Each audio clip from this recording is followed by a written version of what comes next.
여러분, 이런 상황을 상상해 보실 수 있으시겠어요? 한겨울 영하 8도의 밤, 누군가 여러분 앞에 쓰러져 있습니다. 주머니엔 마지막 남은 48만 원. 그 돈은 어머니 약값이자 다음 달 월세입니다. 여러분이라면 어떻게 하시겠습니까? 새벽 5시 30분, 월세 45만 원짜리 다세대 주택 3층, 겨우 5평 남짓한 방에서 알람이 울렸습니다. 32살 진서는 이불을 걷어차며 일어났어요. 벽지는 습기로 곳곳이 벗겨져 있었고 창문은 하나뿐이라 환기도 제대로 안 됐습니다. 부엌 쪽에서 냄비 끓는 소리가 들려왔습니다. 진서야, 일어났니? 잠깐만 기다려. 엄마가 아침 거의 다 했어. 58살 어머니 영자 씨는 당뇨 합병증으로 손발이 저리고 시력도 나빠졌지만 매일 아침 아들을 위해 일찍 일어나셨어요. 작은 식탁 위에는 인슐린 주사통과 혈당 측정기, 그리고 일주일치 약봉지들이 놓여 있었습니다. 진서는 세면대에서 찬물로 얼굴을 씻으며 거울을 봤습니다. 눈 밑엔 다크서클이 짙었고 피부는 거칠었어요. 수도꼭지가 또 새고 있었지만 고칠 시간도 없었습니다. 엄마, 주사는 맞으셨어요? 아직. 밥 먹고 맞으려고. 엄마, 식전에 맞으셔야 한다니까요. 제가 놔드릴게요. 진서는 익숙한 손놀림으로 어머니 팔에 인슐린 주사를 놓아드렸습니다. 어머니는 아프다는 소리 한 번 없이 아들을 바라보며 웃으셨어요. 우리 진서 참 의젓하다. 내가 아빠 닮아서 그런가 봐. 진서는 왼쪽 손목에 낡은 시계를 만지작거렸습니다. 5년 전 돌아가신 아버지의 유품이었죠. 시계줄은 낡아서 여기저기 금이 가 있었고 유리에도 잔 스크래치가 많았지만 진서는 한 번도 이 시계를 벗어본 적이 없었습니다. 아버지는 평생 동네 사람들을 도며 사셨어요. 수도 고장 나면 공짜로 고쳐주고 전기 문제 생기면 달려가 해결해주고. 그래서 돈은 못 모으셨지만 동네 사람들은 모두 아버지를 존경했습니다. 진서야, 아버지가 늘 하시던 말씀 기억하지? 남을 도우면 하늘이 알아본다고. 네, 엄마. 기억해요. 하지만 요즘 진서는 그 말을 믿기 어려웠습니다. 아무리 착하게 살아도 세상은 냉정했거든요. 아침 7시 진서는 공구 가방을 메고 집을 나섰습니다. 계단을 내려가는데 2층에 사는 박 할머니가 문을 여셨어요. 진서야, 잠깐만. 우리 집 싱크대에 물이 안 빠지는데. 미안한데 좀 봐줄 수 있니? 할머니, 지금은 출근 시간이라. 저녁에 들를게요. 그래. 고맙다, 진서야. 저녁 먹고 와라. 진서는 허리를 숙여 인사하고 밖으로 나왔습니다. 12월의 찬바람이 얼굴을 때렸어요. 손이 시려서 호호 불며 오토바이에 시동을 걸었습니다. 오전 내내 진서는 영등포구에 있는 한 상가 건물의 화장실 배관을 수리했습니다. 좁은 공간에 몸을 구겨 넣고 녹슨 파이프와 씨름하느라 온몸이 땀으로 흠뻑 젖었죠. 일당은 12만 원. 하루 벌어 하루 사는 생활이었습니다. 저녁 6시 일을 마치고 돌아오는 길에 진서는 동네 슈퍼에 들렀습니다. 라면 한 박스와 김치, 그리고 어머니 드실 두부 한 모를 샀어요. 계산하면서 통장 잔액을 확인했습니다. 48만 원. 이번 달은 이걸로 버텨야 해. 오늘이 12월 20일. 월세 납부일인 25일까지 딱 5일 남았습니다. 그런데 이미 3개월치 월세가 밀려 있었어요. 건물주 최 사장은 벌써 2번이나 찾아와 협박했습니다. 이번 달까지 안 주시면 짐 싸시는 거예요. 알아들으셨죠? 저녁 7시 진서는 어머니와 함께 저녁을 먹었습니다. 된장찌개와 김치, 그리고 두부 한 모가 전부였지만 어머니는 맛있게 드셨어요. 진서야, 오늘 일은 잘 됐니? 네, 엄마. 괜찮았어요.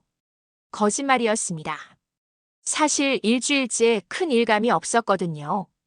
당장 다음 달 생활비도 막막한 상황이었어요. 저녁을 먹고 설거지를 하는데 배달 대행 앱에서 알림이 왔습니다. 야간 배달 추가 수당 건당 8,000원. 진서는 잠시 망설이다가 앱을 켰습니다.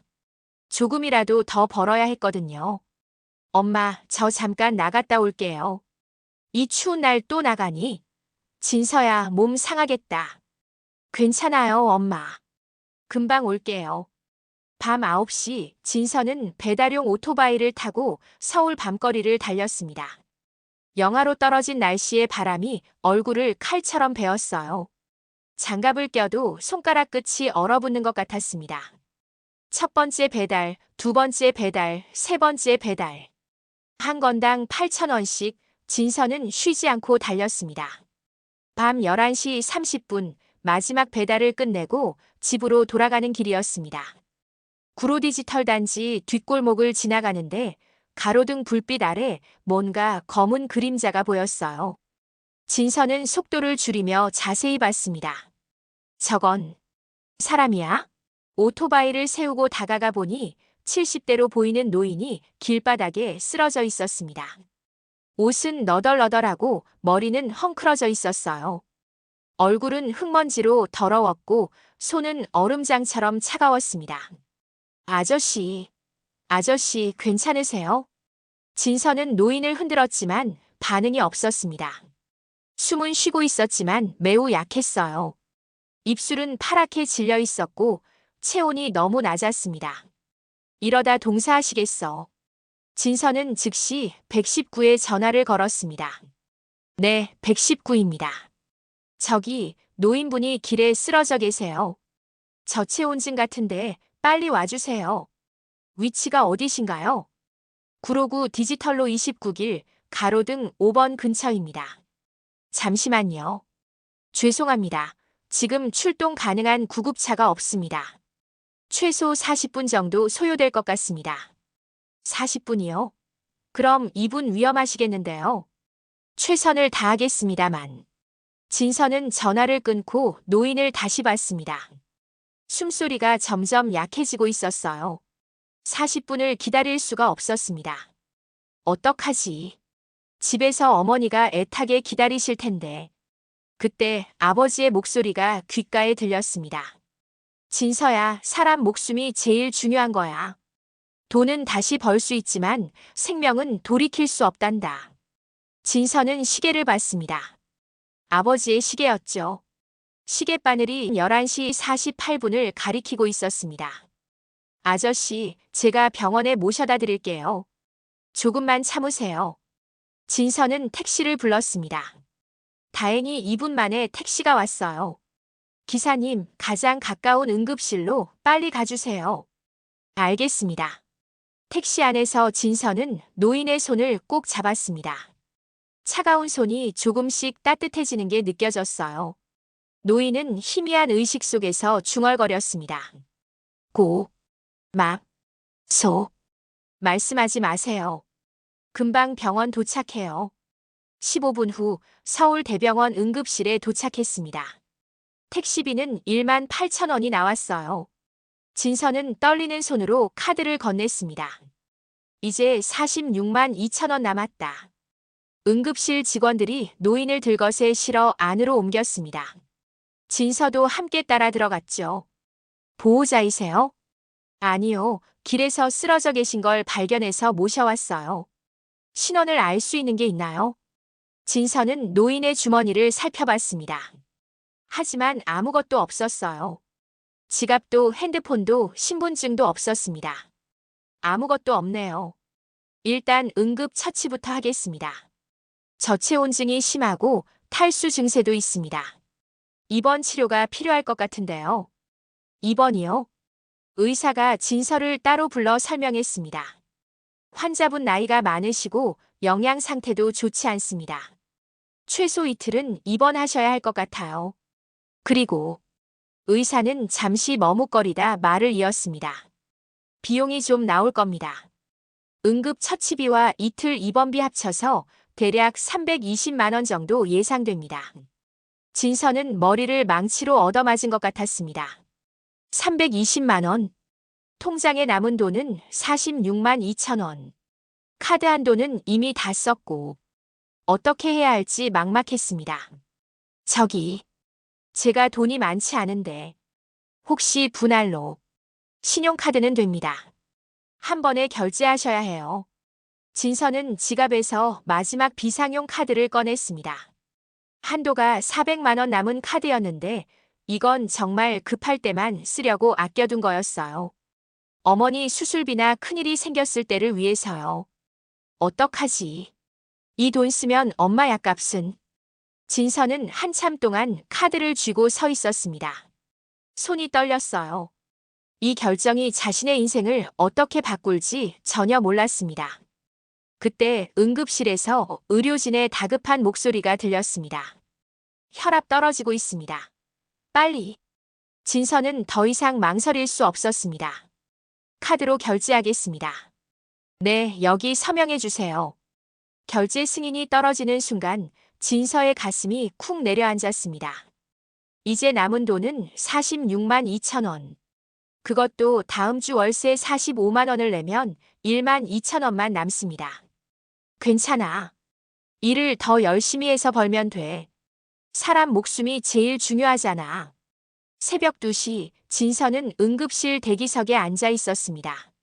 너무 피곤해서 눈이 감겼지만 불안해서 잠이 오지 않았어요. 새벽 3시 의사가 나왔습니다. 다행히 위험한 고비는 넘겼습니다. 지금 안정적으로 잠들어 계세요. 정말 다행이네요. 진서는 안도의 한숨을 쉬었습니다. 그런데 이 환자분 신원이 확인 안 되면 좀 곤란한데요. 가족이나 연락할 곳이 없을까요? 제가 내일 다시 와서 알아볼게요. 새벽 4시 진서는 병원을 나왔습니다. 밖은 더욱 추워졌고 눈발이 날리기 시작했어요. 오토바이에 올라타며 진서는 생각했습니다. 잘한 거겠지. 아버지라면 이렇게 하셨을 거야. 하지만 진서는 몰랐습니다. 이 선택이 자신의 인생을 완전히 뒤흔들 거라는 사실을요. 집에 도착한 건 새벽 5시였습니다. 어머니는 아직 주무시고 계셨어요. 진서는 조용히 방으로 들어가 침대에 누웠습니다. 천장을 바라보며 진서는 손목에 시계를 만졌습니다. 아버지, 제가 잘한 거죠? 그리고 지쳐서 잠이 들었습니다. 하지만 진서는 꿈에서도 불안했습니다. 뭔가 큰일이 다가오고 있다는 예감이 들었거든요. 다음 날 아침 9시 진서는 겨우 3시간을 자고 일어났습니다. 몸은 천근만근처럼 무거웠지만 오늘 일을 빠질 수 없었어요. 영등포구에 있는 한 상가 건물 인테리어 현장에서 일주일째 일하고 있었는데 오늘까지 끝내면 180만 원을 받기로 했거든요. 엄마, 저 출근할게요. 어제 늦게 들어왔더니 피곤하겠다. 밥이라도 먹고 가렴. 시간 없어요, 엄마. 저녁에 먹을게요. 진서는 공구 가방을 들고 나왔습니다. 계단을 내려가는데 핸드폰이 울렸어요. 문자 메시지였습니다. 카드 결제 승인 320만 원 서울대병원 응급의료센터. 진서는 가슴이 철렁했습니다. 어젯밤 일이 현실이 된 순간이었죠. 현장에 도착하자 분위기가 이상했습니다. 원청 업체 현장 소장과 건물주 그리고 다른 작업자들이 모여서 뭔가 심각하게 이야기하고 있었어요. 진서 씨, 여기 좀 와보세요. 현장 소장의 목소리가 차가웠습니다. 진서는 불길한 예감이 들었어요. 무슨 일이세요? 어제 저녁에 확인해 보니까 큰 문제가 생겼어요. 화장실 벽 타일 쪽 방수가 완전히 망가졌더라고요. 물이 새서 아래층까지 피해가 갔어요. 네, 그럴 리가 없는데요. 제가 분명히 방수 시트를 세 겹으로 붙이고 테스트까지 했는데. 진서는 급히 해당 구역으로 달려갔습니다. 화장실 벽을 보니 정말로 물이 스며나오고 있었어요. 타일 일부를 떼어내고 안을 확인한 진서는 얼굴이 굳었습니다. 방수 시트가 날카로운 것으로 찢어져 있었습니다. 그것도 일부러 찢어놓은 것처럼 규칙적으로요. 이거 누군가 일부러 찢어놓은 것 같은데요. 뭐라고요? 일부러? 그게 무슨 말입니까? 건물주가 버럭 소리를 질렀습니다. 50대 남자였는데 얼굴이 벌겋게 달아올라 있었어요. 책임 회피하지 마세요. 당신이 제대로 안 해놔서 이렇게 된 거잖아요.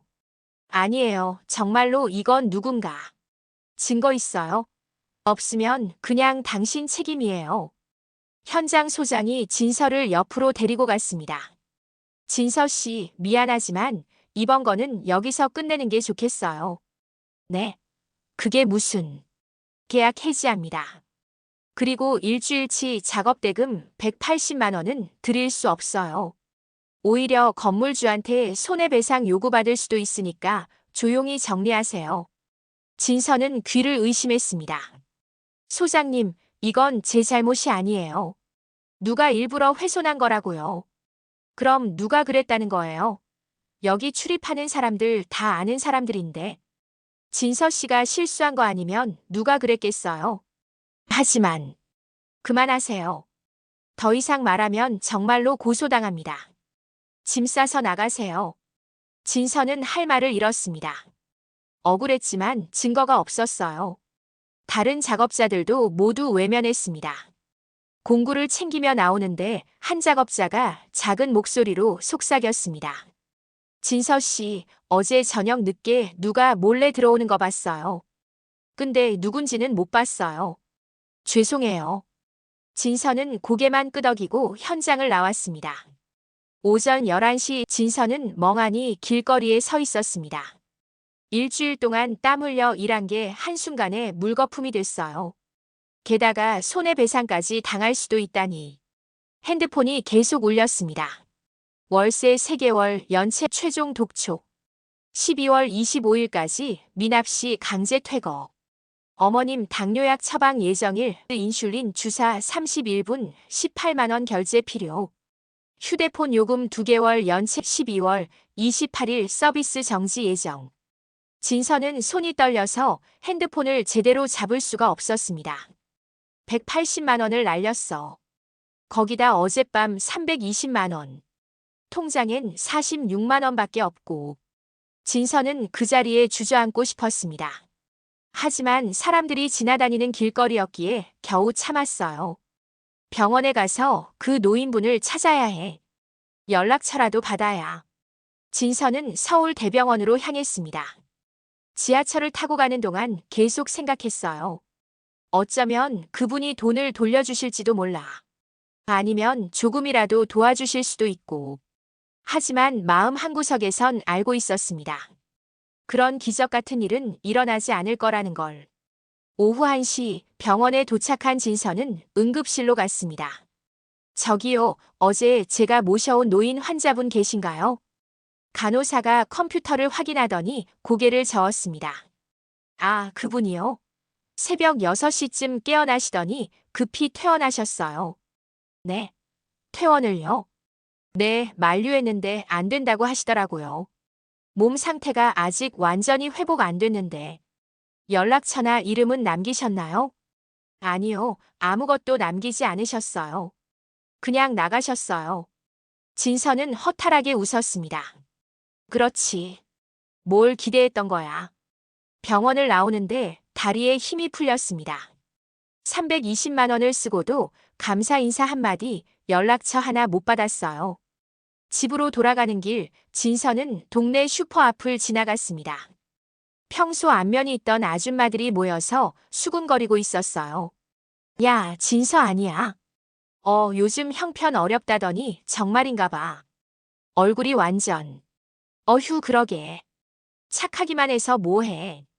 남 도와주다가 자기가 망하는 거지. 맞아, 요즘 세상에 그렇게 살면 호구되는 거야. 진서는 귀를 막고 싶었습니다. 그동안 동네 어르신들을 무료로 도와줬던 일들이 이제는 철없는 짓으로 평가받고 있었어요. 집에 도착하니 현관문에 경고장이 붙어 있었습니다. 최종 경고 12월 25일까지 밀린 월세 135만 원 미납 시 강제 퇴거 조치. 진서는 경고장을 떼어내고 집에 들어갔습니다. 진서야? 왜 이렇게 일찍 들어왔어? 어머니가 방에서 나오셨습니다. 얼굴이 안 좋아 보였어요. 엄마, 오늘 일 일찍 끝났어요. 괜찮으세요? 아, 좀 어지럽긴 한데 괜찮아. 약 먹으면 나아질 거야. 진서는 어머니 약통을 확인했습니다. 인슐린 주사가 거의 다 떨어져 가고 있었어요. 다음 주까지는 새로 처방받아야 했습니다. 18만 원. 어디서 구하지? 저녁 7시 현관문을 두드리는 소리가 요란하게 울렸습니다. 최진서 씨, 나와보세요. 진서가 문을 열자 건물주 최 사장이 서 있었습니다. 뒤에는 덩치 큰 남자 2명이 함께였어요. 최진서 씨, 월세 3개월 밀렸죠? 135만 원에 이번 달 것까지 합쳐서 180만 원입니다. 언제 주실 겁니까? 최 사장님 죄송합니다. 이번 주말까지 꼭. 주말. 그 말 벌써 석 달째 듣는데요. 이번엔 정말 안 됩니다. 25일까지, 그러니까 4일 후까지 안 주시면 집 비우셔야 합니다. 사장님, 제발 일주일만 더 기다려주시면 안 될까요? 어머니가 편찮으셔서. 최 사장은 집안을 둘러봤습니다. 어머니? 아, 저기 계시네. 아주머니도 들으세요. 4일 후까지 안 주시면 강제로 집 비우는 겁니다. 법적으로 다 처리할 거예요. 최 사장이 나가려다 돌아서서 말했습니다. 아, 그리고 진서 씨. 동네 어르신들 공짜로 고쳐주는 거 그만하세요. 그럴 시간에 돈이나 벌지 그랬어요. 세상이 그렇게 호락호락하지 않아요. 문이 쾅 닫혔습니다. 어머니는 진서를 바라봤어요. 진서야, 우리가 이렇게 된 거니? 아니에요, 엄마. 제가 해결할게요. 걱정하지 마세요. 하지만 진서 자신도 막막했습니다. 180만 원을 4일 안에 어떻게 마련할까요?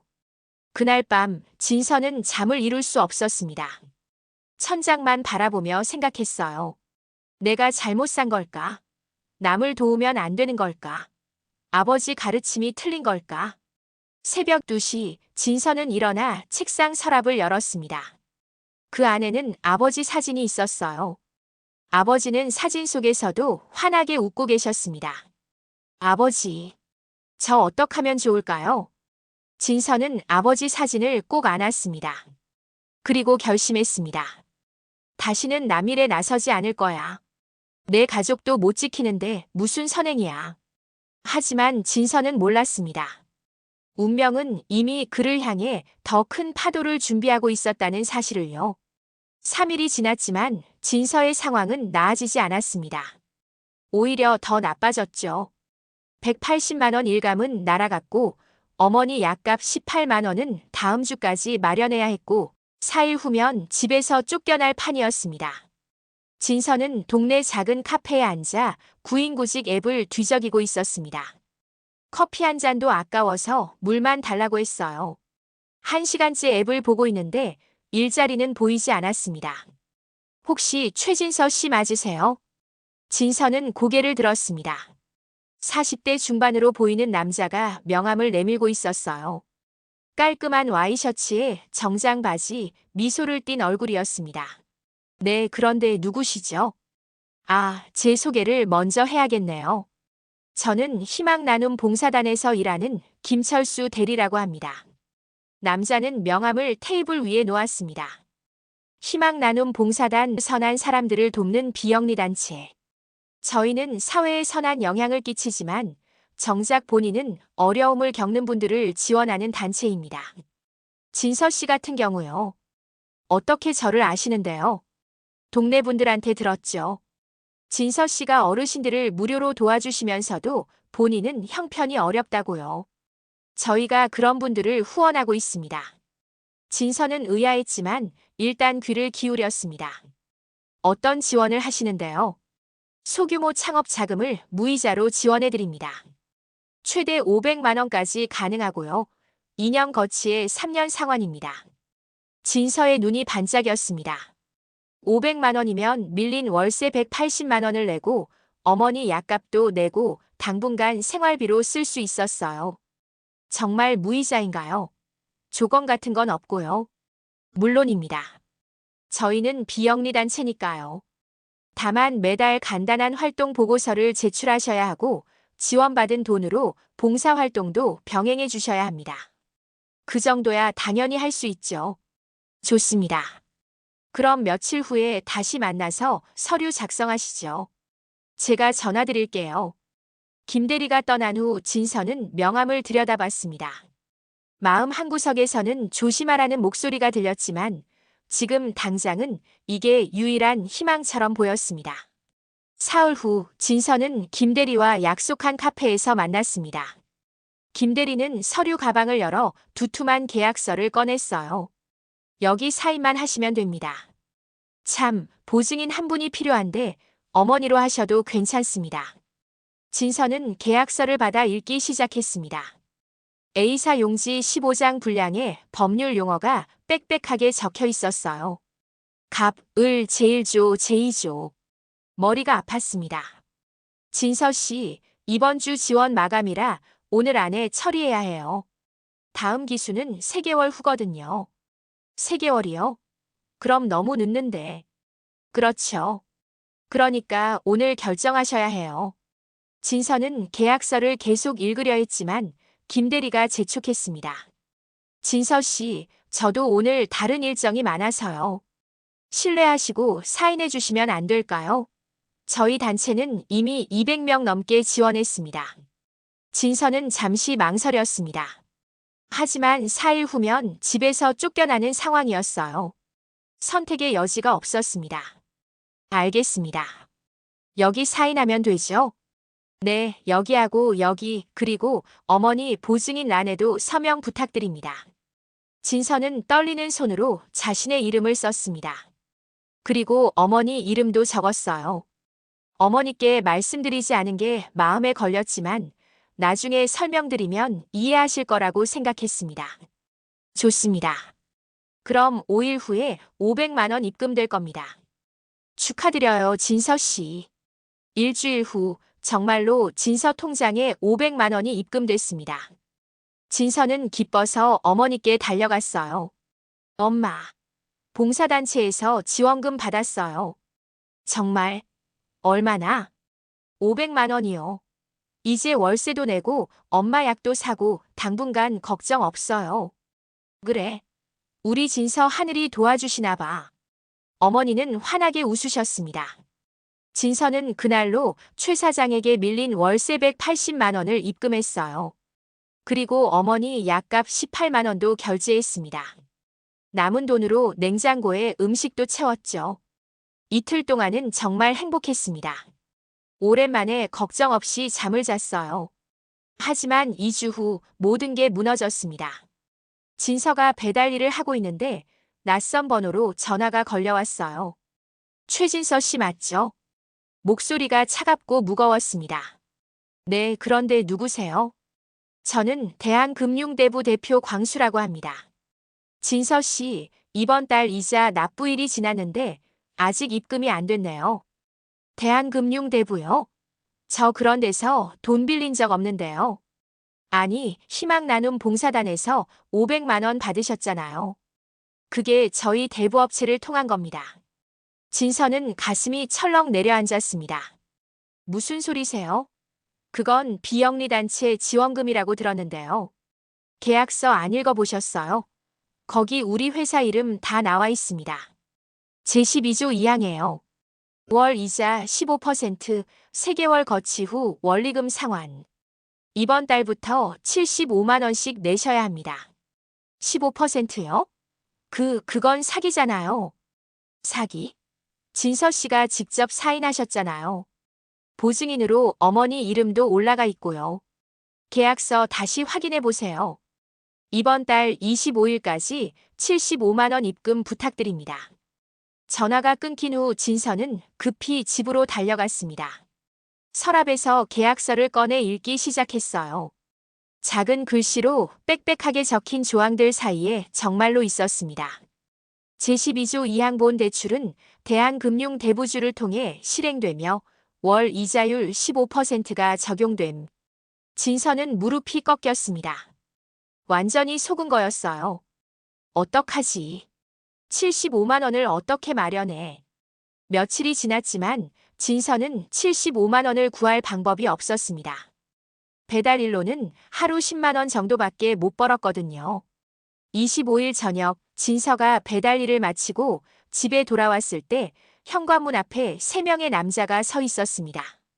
제일 앞에 선 남자는 키가 크고 덩치가 좋았어요. 얼굴엔 흉터가 있었고 눈빛은 날카로웠습니다. 최진서 씨죠? 네. 누구세요? 전화 안 받으시길래 직접 찾아왔습니다. 저 광수입니다. 진서는 뒷걸음질 쳤지만 다른 두 남자가 양옆을 막았습니다. 들어가서 얘기하죠. 광수는 대답도 듣지 않고 현관문을 밀고 들어왔습니다. 진서가 막으려 했지만 소용없었어요. 이런 쪽방에 사시네요. 월세도 밀리셨었다면서요. 이걸로 어떻게 우리 돈을 갚을 거예요? 갚을게요. 조금만 시간을 주세요. 시간? 계약서에 다 나와 있잖아요. 만약 3개월 연속 연체하면 보증인한테 일시불로 청구됩니다. 그럼 어머니가 갚으셔야 해요. 광수는 방 안을 둘러봤습니다. 작은 식탁, 낡은 냉장고, 구석에 놓인 어머니 약통들. 어머니 약도 많으시네. 당뇨시라면서요. 그 순간 안방에서 어머니가 나오셨습니다. 진서야, 무슨 일이니? 엄마, 방으로 들어가 계세요. 하지만 광수는 어머니를 보더니 비웃었습니다. 아, 어머니시구나. 혹시 아들이 우리한테 500만 원 빌린 거 아세요? 어머니 이름으로 보증 서셨는데. 어머니의 얼굴이 창백해졌습니다. 진서야, 그게 무슨 소리니? 엄마, 제가 나중에 설명드릴게요. 이분들 좀 나가주세요. 광수는 코웃음을 쳤습니다. 그리고 책상 위를 쓱 훑어보더니 공구함을 발로 걷어찼습니다. 쾅! 공구함이 바닥에 떨어지며 드라이버, 렌치, 펜치들이 와르르 쏟아졌습니다. 그 옆에 있던 어머니 약통도 함께 바닥에 떨어져 깨졌어요. 엄마 약통. 진서가 급히 달려갔지만 이미 늦었습니다. 인슐린 주사 3개가 바닥에 떨어져 액체가 흘러나오고 있었어요. 아이고. 어머니는 떨리는 손으로 깨진 약통을 주우려 했습니다.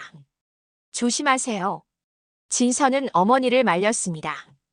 광수는 전혀 미안해하지 않았어요. 아, 죄송합니다. 제가 실수로. 근데 약값은 얼마 안 하잖아요. 그것보다 우리 돈 75만 원이 더 급하죠. 광수는 명함을 탁자에 던지듯 놓았습니다. 내일까지 75만 원. 기억하세요. 안 그러면 다음엔 더 불편하게 찾아올 겁니다. 그리고 광수는 어머니를 쳐다봤습니다. 어머니, 아들이 빚 못 갚으면 어머니가 갚으셔야 하는 거 아시죠? 법적으로 그렇게 되어 있어요. 3사람이 나간 후 진서는 바닥에 흩어진 공구들과 깨진 약통을 치우기 시작했습니다. 손이 떨려서 제대로 잡히지도 않았어요. 어머니는 방 한구석에 주저앉아 계셨습니다. 진서야, 우리가 도대체 무슨 일을 당하는 거니? 엄마, 죄송해요. 제가 잘못 판단했어요. 제가 해결할게요. 500만 원이라니. 그걸 어떻게? 괜찮아요, 엄마. 제가 일을 더해서 갚을게요. 걱정하지 마세요. 하지만 진서도 막막하기는 마찬가지였습니다. 75만 원을 내일까지 어떻게 마련할까요? 그날 밤 진서는 잠을 이룰 수 없었습니다. 천장만 바라보며 계속 계산했어요. 배달로 하루 10만 원. 일주일이면 70만 원. 하지만 내일까지잖아. 새벽 2시 진서는 핸드폰을 꺼내 지인들한테 메시지를 보냈습니다. 돈을 빌릴 수 있는지 물어보는 내용이었죠. 하지만 답장은 하나도 오지 않았습니다. 새벽 4시 진서는 일어나 부엌으로 갔습니다. 물을 마시려는데 안방에서 소리가 들렸어요. 진서는 급히 방으로 달려갔습니다. 어머니가 침대에 앉아 가슴을 움켜쥐고 계셨어요. 얼굴이 창백하고 식은땀이 흐르고 있었습니다. 엄마. 진서야. 숨이 잘 안 쉬어져. 진서는 혈압계를 가져와 어머니 팔에 감았습니다. 혈압이 18만 110. 위험한 수치였어요. 엄마, 병원 가야 해요. 괜찮아. 약 먹으면. 안 돼요. 지금 가야 해요. 진서는 어머니를 부축해 택시를 탔습니다. 가장 가까운 응급실로 향했어요. 택시 안에서 어머니는 계속 가슴을 움켜쥐었습니다. 엄마, 조금만 참으세요. 금방 도착해요. 진서야. 미안해. 엄마가 널 힘들게 하네. 무슨 말씀이세요? 엄마 잘못 없어요. 응급실에 도착해 의사가 어머니를 진찰했습니다. 진서는 복도에서 초조하게 기다렸어요. 30분 후 의사가 나왔습니다. 보호자분, 환자분이 당뇨가 있으시죠? 네, 맞습니다. 극심한 스트레스로 혈압이 급상승했고 혈당도 300 넘게 올랐습니다. 지금 당장은 안정시켰지만 입원 치료가 필요합니다. 입원이요? 네, 최소 일주일은 입원하셔야 할 것 같아요. 그리고 정밀 검사도 해봐야 합니다. 당뇨 합병증이 악화된 것 같거든요. 비용은 얼마나? 일주일 입원에 검사비 포함해서 대략 150만 원 정도 예상됩니다. 진서는 눈앞이 캄캄해졌습니다. 75만 원도 못 갚는 형편에 150만 원이라니요. 선생님, 혹시 입원을 미룰 수는? 안 됩니다. 환자분 상태가 위중해요. 지금 입원 안 하시면 더 큰 문제가 생길 수 있습니다. 진서는 고개를 끄덕일 수밖에 없었습니다. 병원 복도 의자에 앉아 진서는 머리를 감싸 주었습니다. 내일까지 75만 원, 어머니 입원비 150만 원, 도합 225만 원. 어떡하지? 정말 어떡하지? 진서는 처음으로 자신의 선택을 후회하기 시작했습니다. 그날 밤 그 노인을 그냥 지나쳤어야 했나? 320만 원만 아꼈어도 지금 이렇게까지는 안 됐을 텐데. 하지만 곧 고개를 저었습니다. 아니야, 그건 아니야. 사람 목숨이 더 중요해. 새벽 6시 진서는 병원 복도에서 그대로 잠이 들었습니다. 꿈속에서도 숫자들이 머릿속을 맴돌았어요. 75만 원, 150만 원, 225만 원. 다음 날 오전 진서는 어머니가 입원한 병실 앞 복도에 앉아 있었습니다. 밤새 한숨도 못 잤고 얼굴은 수척해져 있었어요. 핸드폰을 보니 광수에게서 문자가 와 있었습니다. 오늘 자정까지 75만 원 입금 없으면 이자 2배입니다. 150만 원으로 올라가요.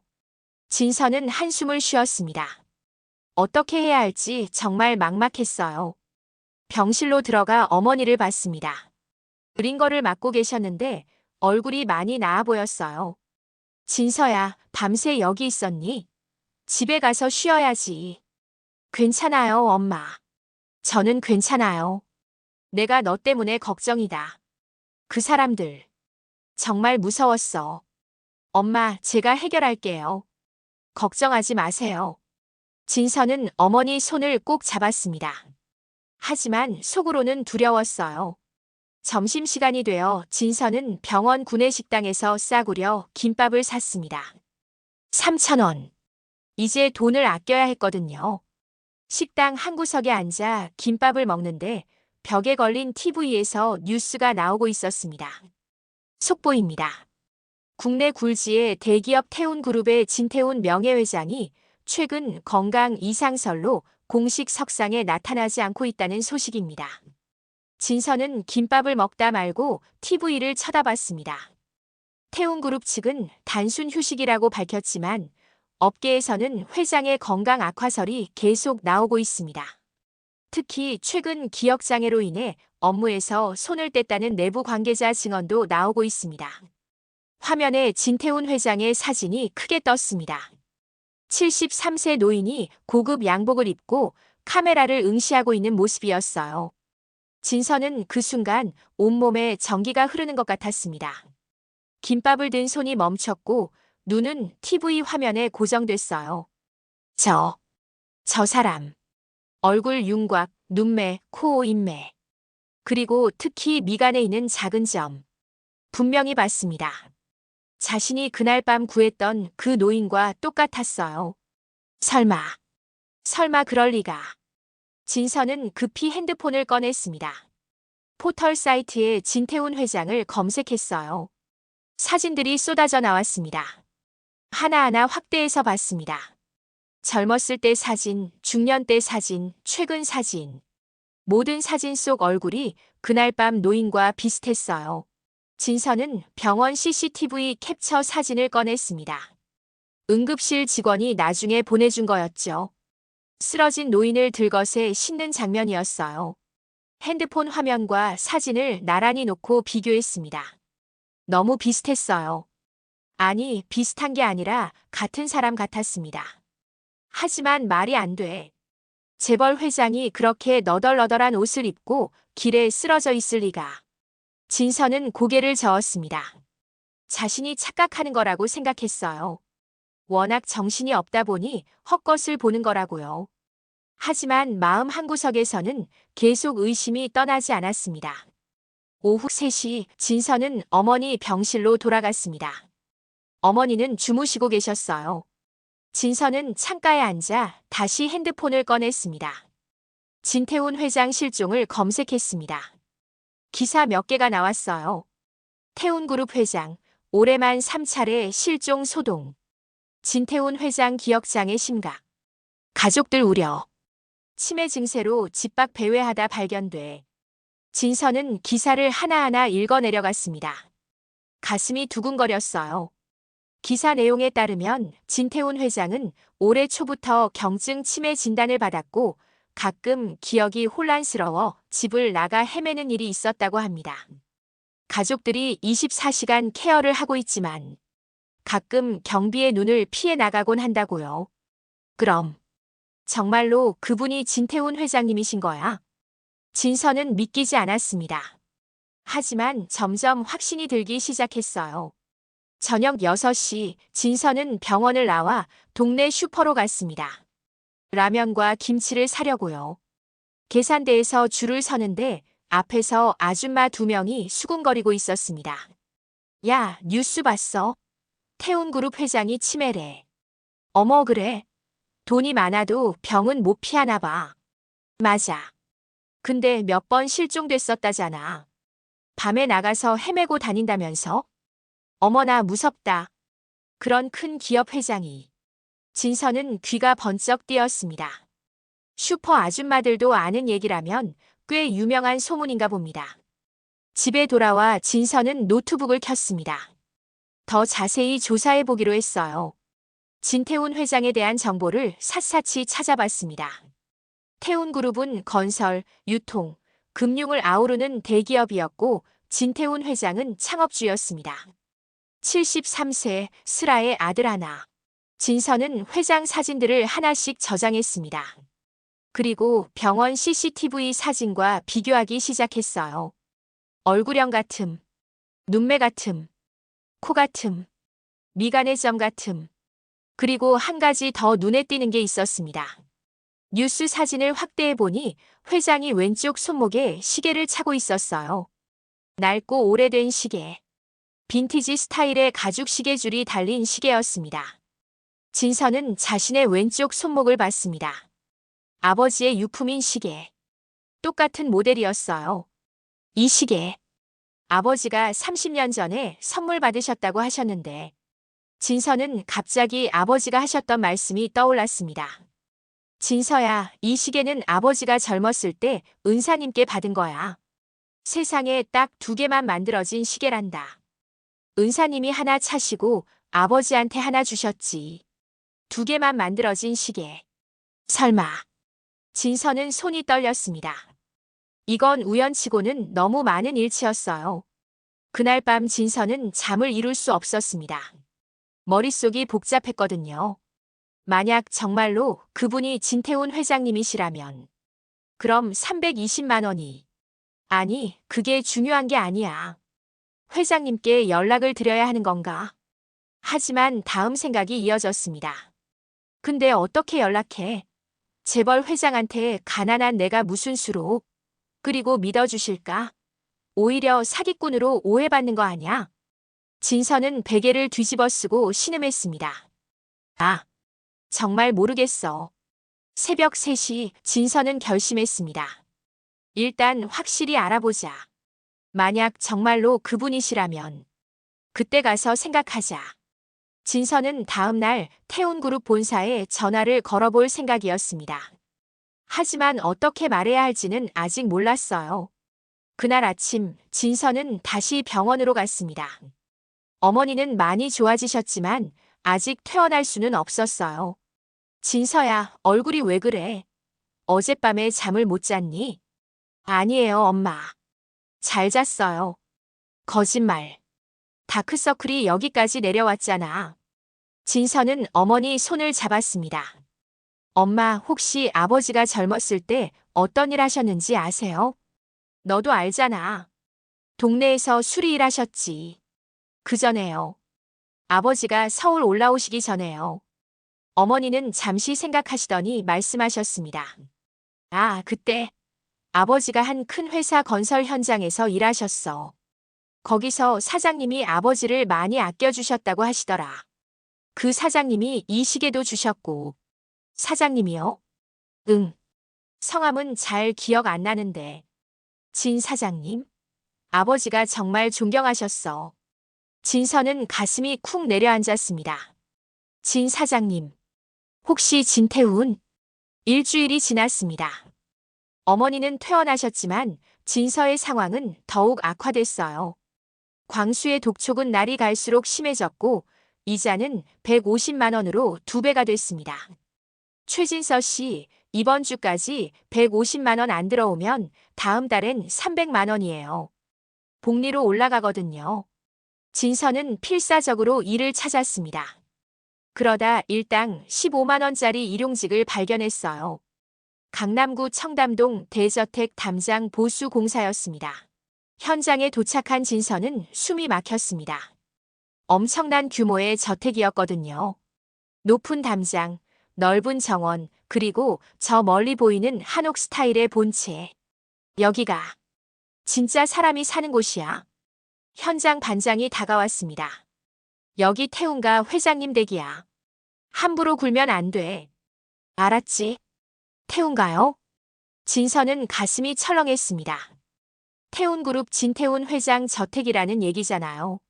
점심시간 진서는 담장 밖에서 도시락을 먹고 있었습니다. 그때 경비 한 명이 다급히 뛰어왔어요. 혹시 저쪽에서 노인 한 분 못 봤어요? 양복 입으신 어르신인데. 노인이요? 회장님께서 산책 나가셨는데 안 돌아오세요. 길을 잃으신 것 같아요.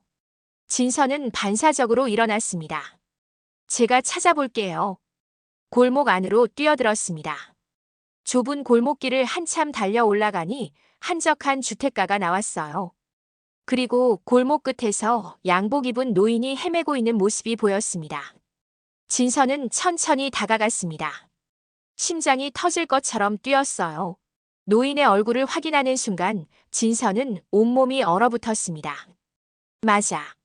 바로 그분이야. 그날 밤 자신이 병원에 모셨던 바로 그 노인. 이번엔 깔끔한 양복 차림에 머리도 말끔하게 빗어져 있었지만 얼굴은 절대 잊을 수 없었습니다. 저기, 괜찮으세요? 노인은 진서를 보더니 혼란스러운 표정을 지었습니다. 여기가 어디지? 집이 어디더라? 천천히 가시죠. 제가 모셔다 드릴게요. 진서가 노인의 팔을 부축했습니다. 그 순간 노인의 몸이 살짝 떨렸어요. 그리고 진서를 쳐다봤습니다. 자네, 어디선가 본 것 같은데. 진서는 목이 메었습니다. 저를 아세요? 잘 기억은 안 나지만 자네 손이 따뜻했던 것 같아. 뭔가 익숙한 느낌이. 노인은 진서의 왼쪽 손목을 봤습니다. 거기 차고 있는 낡은 시계를요.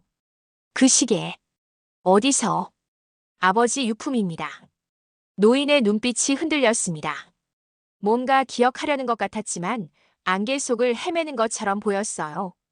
진서는 조심스럽게 노인을 부축해 저택 쪽으로 걸었습니다. 15분 정도 걸려 대문 앞에 도착했어요. 경비 2명이 황급히 달려왔습니다. 회장님, 어디 가셨습니까? 저희가 얼마나 찾았는지. 곧이어 50대 중반으로 보이는 정장 차림의 남자가 나타났습니다. 얼굴엔 안도와 걱정이 섞여 있었어요. 회장님, 무사하셔서 정말 다행입니다. 남자는 진서를 보더니 깊게 고개를 숙였습니다. 정말 감사합니다. 회장님을 모셔다 주셔서. 저는 이 댁에서 일하는 박 실장이라고 합니다. 아, 아니에요. 당연히 해야 할 일을. 그때 진태훈 회장이 진서의 손을 꼭 잡았습니다. 노인의 손은 따뜻했고 악력도 제법 있었어요. 자네. 그때 그 친구구만. 네. 내가 잘 기억은 못해도 자네가 나를 도와줬지. 자네 손이 따뜻했던 게 기억나. 진서는 눈물이 날 것 같았습니다. 회장이 자신을 기억하고 있었던 거예요. 희미하게나마. 박 실장이 진서를 저택 안으로 안내했습니다. 현관을 들어서니 화려한 대리석 바닥과 크리스탈 샹들리에가 보였어요. 진서는 자신이 여기 있는 게 꿈만 같았습니다. 넓은 거실로 안내받았습니다. 고급 소파에 앉으니 부드러운 가죽 촉감이 느껴졌어요. 차 한 잔 드시죠. 박 실장이 직접 차를 따라줬습니다. 고급 찻잔에 담긴 따뜻한 차를 마시며 진서는 이 모든 상황이 믿기지 않았어요. 진태훈 회장이 진서 맞은편에 앉았습니다. 박 실장, 이 친구한테 살해를 해야겠네. 2번이나 나를 구해줬으니까. 2번이요? 박 실장이 물었습니다. 응. 1번은 언제였더라? 추운 밤이었어. 내가 길에 쓰러졌는데 이 친구가 병원에 데려다 줬지. 그리고 오늘 또. 박 실장은 진서를 다시 봤습니다. 눈빛에 의미심장한 무언가가 담겨 있었어요. 잠시만 기다려주세요. 박 실장이 나갔다가 봉투를 들고 돌아왔습니다. 200만 원입니다. 적은 금액이지만 받아주세요. 그리고 혹시 도움 필요하시면 언제든 연락주세요. 박 실장은 명함도 함께 건넸습니다. 진서는 황급히 손을 저었습니다. 아니에요. 이럴 필요 없어요. 저는 그냥. 받으세요. 회장님 뜻이십니다. 회장이 고개를 끄덕였습니다. 자네 덕분에 2번이나 살았어. 이건 당연한 거야. 진서는 떨리는 손으로 봉투를 받았습니다. 200만 원. 광수한테 갚아야 할 150만 원에 50만 원이 더 있네요. 이걸로 일단 광수를 막을 수 있어. 바로 그때 거실 입구에서 차가운 기운이 느껴졌습니다. 고개를 돌려보니 48세 정도로 보이는 중년 남자가 서 있었어요. 비싼 정장을 입고 있었지만 얼굴엔 불쾌함이 가득했습니다. 박 실장, 이 사람은 누구요? 목소리도 차갑고 날카로웠습니다. 아, 부사장님. 회장님을 2번이나 도와주신 분입니다. 그래요? 진우혁 부사장은 진서를 위아래로 훑어봤습니다. 그 시선이 마치 벌레 보듯 했어요. 공사장 인부 같은데. 이런 곳까지 어떻게 들어오셨죠? 회장님을 모셔다 드렸습니다. 참 친절하시네요. 근데 혹시 일부러 회장님을 기다리신 건 아니고요. 무슨 말씀이세요? 요즘 이런 식으로 접근하는 사기꾼들이 많거든요. 진서는 얼굴이 화끈거렸습니다. 회장이 불편한 표정으로 말했습니다. 우혁아, 이 친구는 진짜로 나를 도와줬어. 내가 기억해. 아버지, 요즘 기억이 좀 불명확하시잖아요. 이 사람이 정말 선의로 접근한 건지 확인이 필요합니다. 진서는 더 이상 있고 싶지 않았습니다. 저는 이만 가보겠습니다. 회장님 건강하세요. 자네 미안하네. 언제든 필요한 게 있으면 연락하게. 진서는 인사를 하고 저택을 나왔습니다. 뒤돌아보니 진우혁 부사장이 2층 창문 너머로 자신을 노려보고 있었어요. 그 눈빛은 경고와 위협으로 가득했습니다. 진서는 불길한 예감이 들었지만 일단 200만 원을 손에 쥐었다는 안도감이 더 컸습니다. 그날 저녁 진서는 광수에게 150만 원을 입금했어요. 그리고 남은 50만 원으로 어머니 약을 샀습니다. 엄마, 이제 괜찮아요. 제가 돈을 좀 벌었어요. 정말? 어디서? 일용직 하다가 좀 받았어요. 하지만 진서는 몰랐습니다. 이 돈이 오히려 더 큰 화를 부를 거라는 사실을요. 같은 시각, 태운그룹 저택. 진우혁은 자신의 서재에서 비서에게 전화를 걸었습니다. 최진서라는 사람 뒷조사 좀 해봐. 뭔가 수상한 구석이 있어. 알겠습니다, 부사장님. 그리고 광수한테도 연락해. 쓸 일이 생길 것 같아. 진우혁의 눈빛에는 냉혹한 계산이 담겨 있었습니다. 3일 후 진서의 핸드폰이 울렸습니다. 최진서 씨 맞습니까? 네, 그런데 누구세요? 태운그룹 보안팀장 김성호입니다.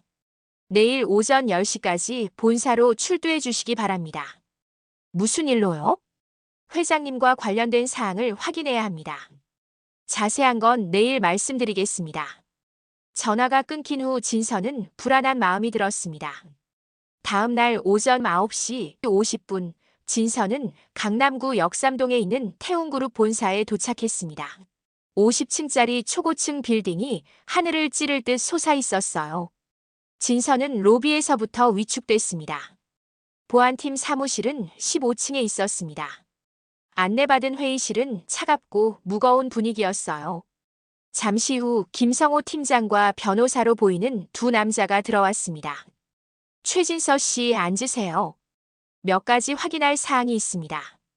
김성호는 노트북을 열며 말했습니다. 회장님을 2번 만났다고 하셨죠? 첫 번째는 병원에 모셨고 2번째는 저택 근처에서 모셨다고요. 네, 맞습니다. 그런데 이상한 점이 있습니다. 김성호는 서류를 펼쳤습니다. 최 씨가 회장님을 처음 만난 다음 날 공교롭게도 근무하던 현장에서 문제가 생겼다고요. 방수 공사 불량으로 180만 원 손해를 봤다면서요. 그건 원청업체가 부당하게. 그리고 그 직후에 대한금융대부라는 곳에서 500만 원을 빌렸죠. 진서는 당황했습니다. 어떻게 자신의 사생활까지 다 알고 있는 거죠? 그건 제 개인적인 일인데요. 김성호는 또 다른 서류를 내밀었습니다. 대한금융대부의 실소유주가 광수라는 조폭 출신 사채업자입니다. 그리고 이 광수라는 사람이 최근 부사장님과 금전 거래가 있었어요. 그게 저랑 무슨 상관인데요?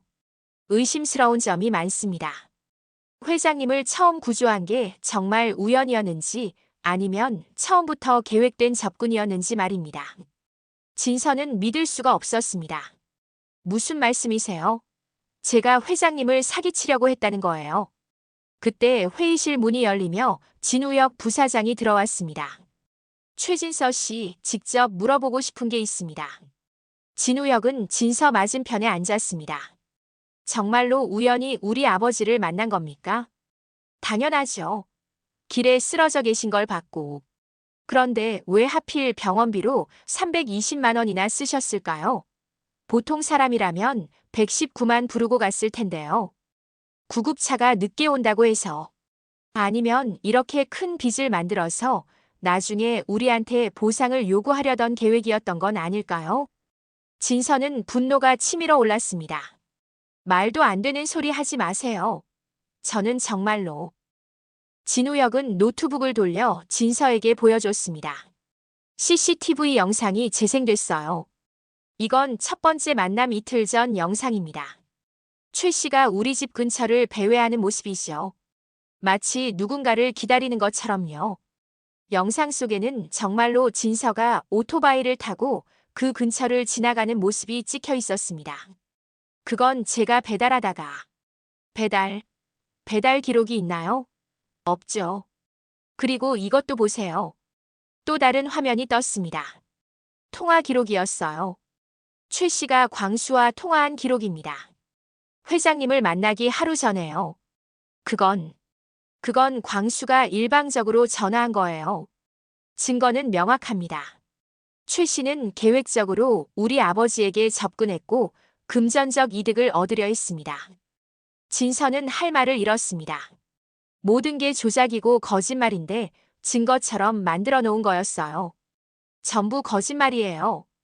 회장님께 직접 여쭤보세요. 진우혁은 서류 하나를 더 꺼냈습니다. 그게 문제입니다. 아버지는 최근 기억장애가 심해지셔서 정확한 증언을 하실 수 없어요. 여기 의사 소견서가 있습니다. 정말로 병원 소견서였습니다. 경증 치매로 인한 기억장애, 증언 신빙성 낮음이라고 적혀 있었어요. 최진서 씨, 이렇게 합시다. 진우혁은 냉소적으로 웃었습니다. 조용히 물러나 주세요. 그러면 우리도 더 이상 문제 삼지 않겠습니다. 하지만 계속 아버지께 접근하려 한다면, 그러면 어떻게 하겠다는 거예요? 법적 조치를 취할 겁니다. 사기, 공갈, 협박 혐의로요. 그럼 최 씨는 전과자가 되는 거죠. 어머니 병원비는 어떻게 감당하실 건가요? 진서는 눈앞이 캄캄해졌습니다. 김성호가 서류 한 장을 내밀었습니다. 여기 서명하세요. 회장님께 더 이상 접근하지 않겠다는 서약서입니다. 진서는 떨리는 손으로 펜을 들었습니다. 선택의 여지가 없었어요. 서명을 하고 나서 진서는 고개를 숙인 채 회의실을 나왔습니다. 빌딩 밖으로 나오니 햇빛이 너무 밝았습니다. 진서는 멀리 태운그룹 저택 방향을 바라봤어요. 회장님, 죄송합니다. 저는 정말로. 그날 저녁 진서가 집에 돌아오니 광수에게서 전화가 왔습니다. 최진서 씨, 이번 달 이자 75만 원 입금 안 됐는데요.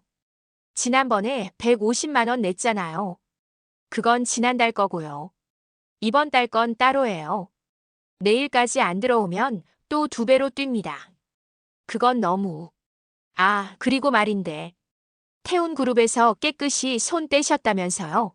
잘하셨습니다. 계속 그렇게 조용히 계세요. 전화가 끊긴 후 진서는 모든 게 연결되어 있다는 걸 깨달았습니다. 부사장이 광수와 짜고 자신을 압박하고 있었던 거예요. 그날 밤 어머니가 진서를 불렀습니다. 진서야, 어디 아프니? 얼굴이 왜 그래? 아니에요, 엄마. 괜찮아요. 하지만 그날 밤 어머니는 또 쓰러졌습니다. 혈당이 급격히 떨어졌고 이번엔 더 심각했어요. 응급실 의사가 말했습니다. 당뇨 합병증이 악화됐습니다. 수술이 필요해요. 안 그러면 위험합니다. 수술 비용은 800만 원 정도 예상됩니다. 진서는 병원 복도에 주저앉았습니다. 800만 원. 어디서 구하지? 일주일 후 밤 11시 진서는 집 앞 계단에 앉아 있었습니다. 어머니는 입원해 계시고 수술 날짜는 3일 후로 잡혔어요. 하지만 800만 원을 마련할 방법이 없었습니다. 그때 누군가 다가왔습니다. 최진서 씨 맞으세요? 고개를 들어보니 29세 정도로 보이는 여자가 서 있었어요. 정장 차림이었지만 어딘가 불안해 보였습니다. 네. 누구세요? 저는 태운그룹 경영관리팀 대리 이세영이라고 합니다. 할 말이 있어서 왔어요. 진서는 경계했습니다. 태운그룹이라는 말만 들어도 이제 경기가 일어났거든요. 무슨 얘기인데요? 세영은 주변을 살피고는 조심스럽게 말했습니다. 여기서는 좀 커피숍으로 갈까요? 근처 24시간 카페로 갔습니다. 세영은 커피를 시키고 진서 맞은편에 앉았어요. 진서 씨, 부사장님이 저보고 당신을 사기꾼으로 만들라고 했어요. 뭐라고요? 증거를 조작하라고 했어요. CCTV 영상도 통화 기록도 다 제가 만든 겁니다. 부사장님 지시로요. 진서는 믿을 수가 없었습니다. 왜 그런 짓을 하신 거예요? 처음엔 그냥 일이라고 생각했어요. 상사 지시니까. 하지만 조사하면 할수록 진서 씨는 정말로 결백했어요. 오히려 선한 사람이었고요. 세영은 가방에서 USB를 꺼냈습니다. 이 안에 진실이 담겨 있어요. 부사장의 비자금 계좌 내역, 광수와의 거래 내역, 그리고 진서 씨를 모함하기 위해 조작한 증거들의 원본 파일까지요. 진서는 USB를 받아들었습니다. 이걸 왜 저한테 주시는 거예요? 양심이 괴로워서요. 저도 2년 전에 회사 비리를 제보했다가 부당 해고당할 뻔했어요. 그때 느낀 거예요. 이 회사가, 아니 부사장이 얼마나 더러운 사람인지. 그럼 이걸로 어떻게 해야 해요? 회장님께 직접 전달해야 해요. 박 실장님은 중립적이라 믿기 어렵고 다른 임원들은 다 부사장 편이에요. 하지만 저는 접근 금지 서약서를 썼어요. 그래서 제가 도와드리는 거예요. 저는 아직 회사 직원이니까 접근할 수 있어요. 진서는 잠시 생각했습니다. 이게 마지막 기회였어요. 알겠습니다. 해보죠. 이틀 후 자정, 진서와 세영은 태운그룹 저택 뒷담 근처에 숨어 있었습니다. 경비 교대 시간이 새벽 1시예요. 그때 10분 정도 빈틈이 생겨요. 세영이 속삭였습니다. 후 1시 정각, 경비들이 교대하는 모습이 보였습니다. 두 사람은 조심스럽게 담을 넘었어요. 넓은 정원을 가로질러 본 채로 향했습니다. 회장 침실은 2층 동쪽 끝이라고 세영이 알려줬어요. 하지만 본체 현관에 도착했을 때 갑자기 경보음이 울렸습니다. 삐익! 침입자다. 잡아라. 경비들이 사방에서 달려왔습니다. 진서는 세영을 돌아봤습니다. 세영 씨는 먼저 가요. USB를 회장님께 전달해야 해요. 하지만 진서 씨는 저는 괜찮아요. 어차피 저는 이미 빨리 가요. 진서는 경비들 쪽으로 달려가 일부러 잡혔습니다. 세영이 도망갈 시간을 벌어주려고요. 3명의 경비가 진서를 붙잡았습니다. 움직이지 마. 진서는 저항하지 않았습니다. 다만 2층 창문을 바라봤어요. 거기서 세영이 몸을 숨기는 모습이 보였습니다. 제발 성공하길. 30분 후 진서는 경찰서 유치장에 수감됐습니다. 불법 침입, 주거침해 혐의. 게다가 이미 접근 금지 서약을 어긴 상태라 보석도 안 됐어요. 차가운 철창 안에 앉아 진서는 허탈하게 웃었습니다. 이제 정말 끝인가? 다음 날 오전 면회 신청이 들어왔습니다. 어머니였어요. 진서는 면회실로 나갔습니다. 유리창 너머로 어머니의 눈물 젖은 얼굴이 보였습니다. 어머니는 수화기를 들고 떨리는 목소리로 말했어요. 진서야. 엄마. 죄송해요. 제가 이 꼴이 돼서. 아니야, 진서야. 어머니는 눈물을 닦으며 말을 이었습니다. 엄마는 내가 자랑스럽다. 무슨 말씀이세요? 전 범죄자가 되는데. 아니야.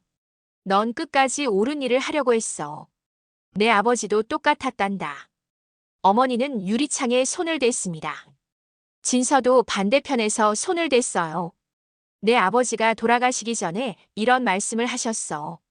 영자야, 우리 진서는 꼭 선한 사람으로 키워라. 세상이 아무리 힘들어도 선함을 잃지 않는 사람으로 만들어라고. 넌 그 말씀을 지켰어, 진서야. 진서는 참았던 눈물이 터져 나왔습니다. 하지만 엄마, 이제 어떻게 해요? 저는 전과자가 될 거고 엄마 수술비도. 괜찮아. 수술은 다음에 해도 돼. 지금은 내가 무사한 게 중요해. 엄마. 진서야, 기억해라. 넌 절대 잘못하지 않았어. 그 회장님을 구한 것도 진실을 밝히려 한 것도 모두 옳은 일이었어. 하늘은 다 보고 계신단다. 면회 시간이 끝나고 어머니가 돌아가셨습니다. 진서는 유치장으로 돌아와 침대에 누웠습니다. 천장을 바라보며 생각했어요. 정말 하늘이 보고 있을까? 정말 진실은 밝혀질까? 같은 시각, 태운그룹 저택. 박 실장은 혼자 회장 서재에 앉아 있었습니다. 책상 위에는 세영이 몰래 남기고 간 USB가 놓여 있었어요. 박 실장은 USB를 노트북에 꽂았습니다. 파일들이 열렸어요. 비자금 계좌 내역, 광수와의 송금 기록, 조작된 증거 파일들. 박 실장의 얼굴이 점점 굳어졌습니다. 이런. 내가 모르는 척했던 게 이 정도였단 말인가. 박 실장은 25년 동안 이 집에서 일했습니다. 많은 것을 봤고 많은 것을 알고 있었어요. 하지만 늘 침묵했습니다. 자신의 자리를 지키기 위해서요. 그런데 오늘 진서라는 청년이 자신의 모든 것을 걸고 진실을 밝히려다 감옥에 갇혔습니다. 박 실장은 부끄러웠습니다. 나는 25년 동안 뭘 한 거지? 돈을 위해, 자리를 위해 양심을 팔았구나. 박 실장은 USB를 꽉 쥐고 회장 침실로 향했습니다. 문을 두드렸습니다. 회장님, 말씀드릴 게 있습니다. 안에서 회장의 목소리가 들렸습니다. 박 실장, 이 밤에 무슨 일인가? 중요한 일입니다. 꼭 들으셔야 합니다. 박 실장은 침실로 들어가 노트북을 열었습니다. 그리고 모든 파일을 하나하나 보여드렸어요. 회장의 얼굴이 점점 일그러졌습니다. 이게 다 사실인가? 네, 회장님. 제가 확인했습니다.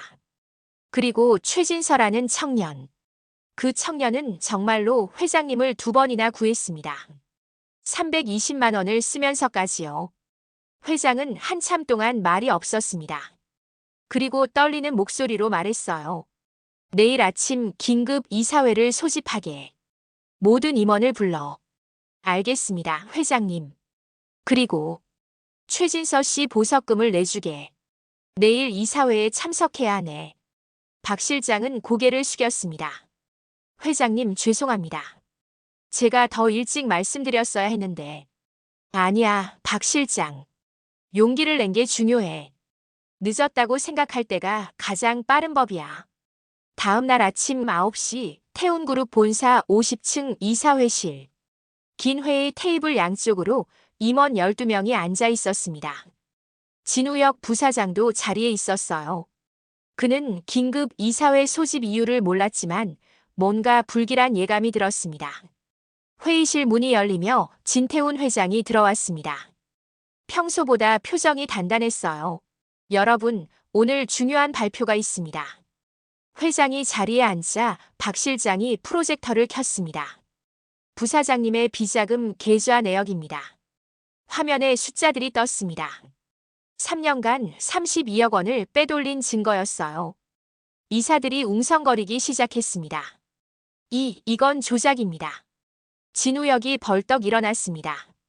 조작이 아니야, 우혁아. 회장의 목소리는 차가웠습니다. 회계법인의 의뢰에서 확인했어. 모두 사실이더구나.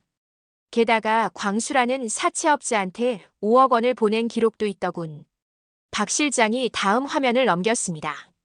용도는 채권 추심 대행비로 위장했지만 실제로는 부사장님께서 방해되는 사람들을 협박하는 데 사용하신 돈입니다. 말도 안 되는 소리. 그때 회의실 문이 열리며 2사람이 들어왔습니다. 진서와 세영이었어요. 박 실장님이 보석금을 내주셨습니다. 그리고 오늘 이 자리에서 증언하라고 하셨어요. 진우혁의 얼굴이 창백해졌습니다. 최진서, 내가 여기 왜? 진서는 회의 테이블 앞에 섰습니다. 저는 최진서입니다. 2달 전 길에 쓰러져 계신 회장님을 병원에 모셨고 그 일로 인해 제 인생이 완전히 망가졌습니다. 진서는 그동안 겪었던 일들을 하나하나 설명했습니다. 일감을 잃은 것, 사채에 속은 것, 광수에게 협박당한 것, 그리고 부사장이 자신을 사기꾼으로 몰아 고소한 것까지요. 세영이 나섰습니다. 저는 태운그룹 경영관리팀 이세영입니다. 부사장님이 저보고 최진서 씨를 사기꾼으로 만들라고 지시했습니다. 세영은 추가 문서들을 제출했습니다. 광수와 부사장의 통화 기록, 송금 내역, 그리고 진서를 모함하기 위해 조작한 CCTV와 증거 파일의 원본까지요. 이 모든 증거는 태운그룹 내부 서버에 백업되어 있습니다. 언제든 확인 가능합니다. 회의실이 술렁이었습니다. 아버지, 이건 오해입니다. 진우혁이 다급하게 말했습니다. 오해? 진태훈 회장이 자리에서 일어났습니다. 우혁아, 나는 늙고 기억도 가물가물하지만 사람 보는 눈까지 잃지는 않았어. 이 청년이 나를 2번이나 구해줬다는 건 내 몸이 기억하고 있단다. 회장은 진서를 바라봤습니다. 최진서 씨, 내가 너무 늦게 알아서 미안하네. 자네가 얼마나 고통받았는지. 아닙니다, 회장님. 바로 그때 회의실 문이 열리며 경찰 4명이 들어왔습니다. 진우혁 씨 횡령과 공갈, 위증 혐의로 체포하겠습니다. 잠깐. 아버지, 도와주세요. 경찰이 진우혁에게 수갑을 채웠습니다. 저는 회사를 위해서. 모든 게 회사를 위한. 회사를 위해서?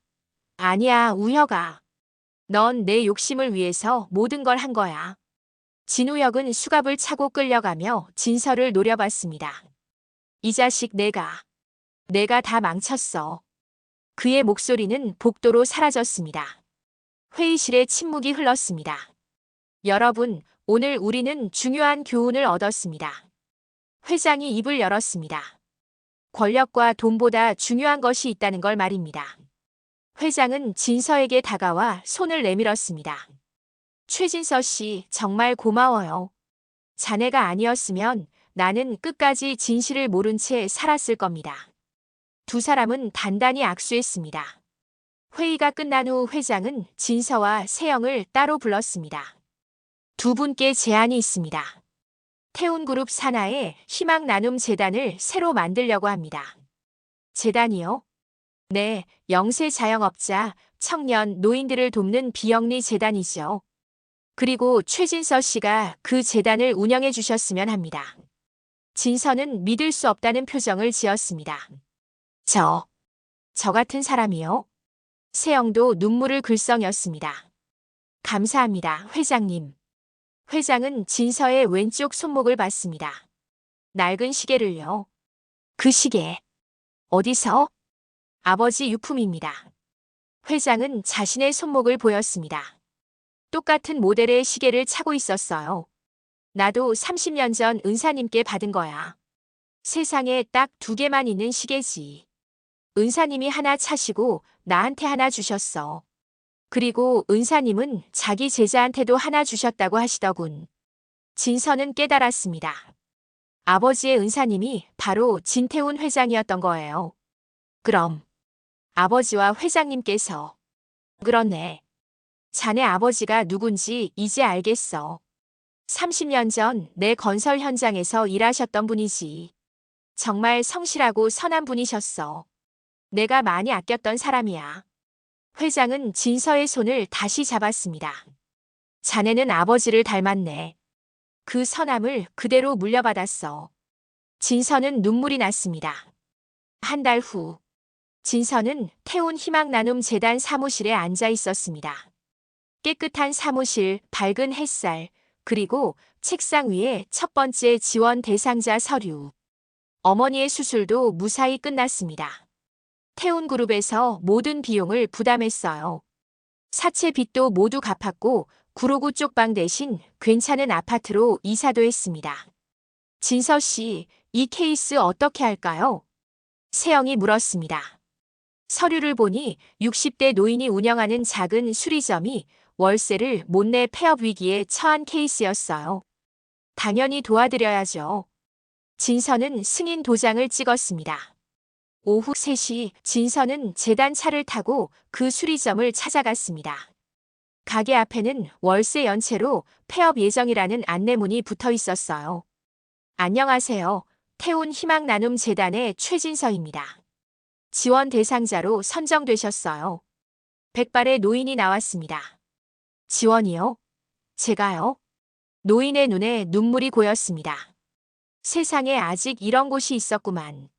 진서는 노인을 도와 밀린 월세를 처리하고 새 공구 세트도 선물했습니다.